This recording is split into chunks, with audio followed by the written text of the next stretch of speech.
Hello friends, I welcome you all to our YouTube channel Adapt, Learn and Grow Together. In this session, we will discuss a business use case that can be solved using offset and match function together. So our business use case is we want to create a month and amount type based dynamic amount value selector. So here the input would be month and the amount type, that is sales, expense or profit, and amount value would be fetched from the given data. Let us now move towards our Excel sheet to understand this better. So the data shown here is our input data, which captures month-wise details of sales, expense and profit. For example, for the month of October, profit earned by the retail store is 20,000, or for the month of January, the sales done by the retail shop is 60,000. That is, they sell. So we will be taking the month and the amount type, which can be sales, expense or profit, and basis these two parameters, we want the amount in value to be populated here. So we are trying to create a dynamic filter basis month and amount type selected or entered by the user. So in order to find the amount value with month and amount type as filters, we will be using offset and match function together. Let us see the parameters of the offset function. The first parameter is the reference or the starting point. The second parameter which is required is rows. We will be using match function to look up for the row, and similarly we will use match function again to look up for the column. The remaining parameters height and width are ignored for this use case. Let us now understand what is happening in this formula in detail. To understand this formula better, we will break this formula into smaller chunks. The first parameter of the offset function is the starting or the reference point.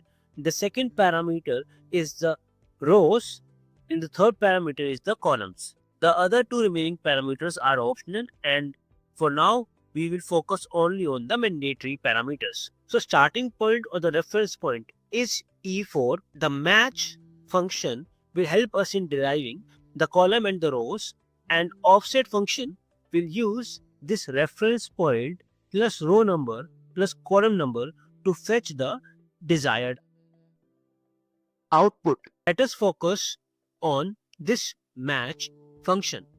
It returns the column number for the given amount type. So it takes an input value or a lookup value which is captured in F19 cell.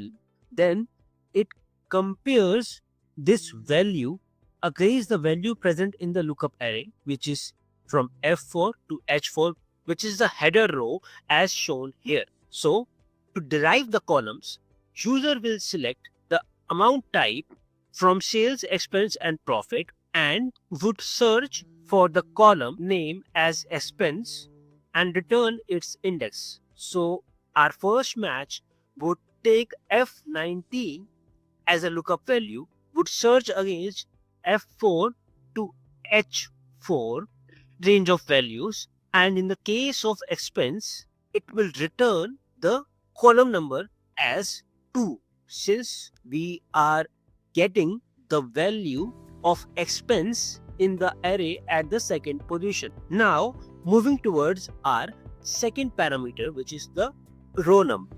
Again we are using match function here. It will return a row number basis the input given in the F18 cell, which is basis the month selected by the user. So F18 becomes our lookup value inside the match function. E5 to E15 is the range of cell where this value would be looked, and 0 tells us that we are looking for an exact match.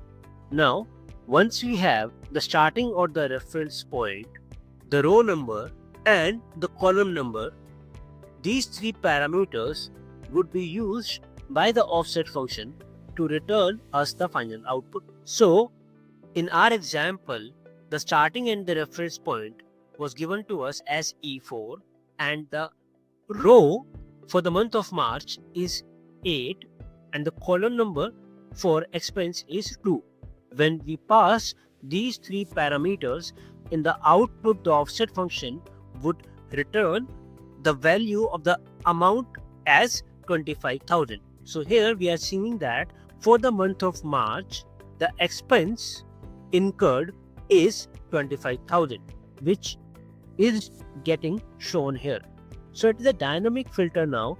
If I change it to February here, and if I change the from expense to sales, I can see again for the Feb month that the sales for the Feb month were 55,000. So basis the input given by the customer for the month and amount type, the amount value is dynamically updated. I hope that this session was helpful.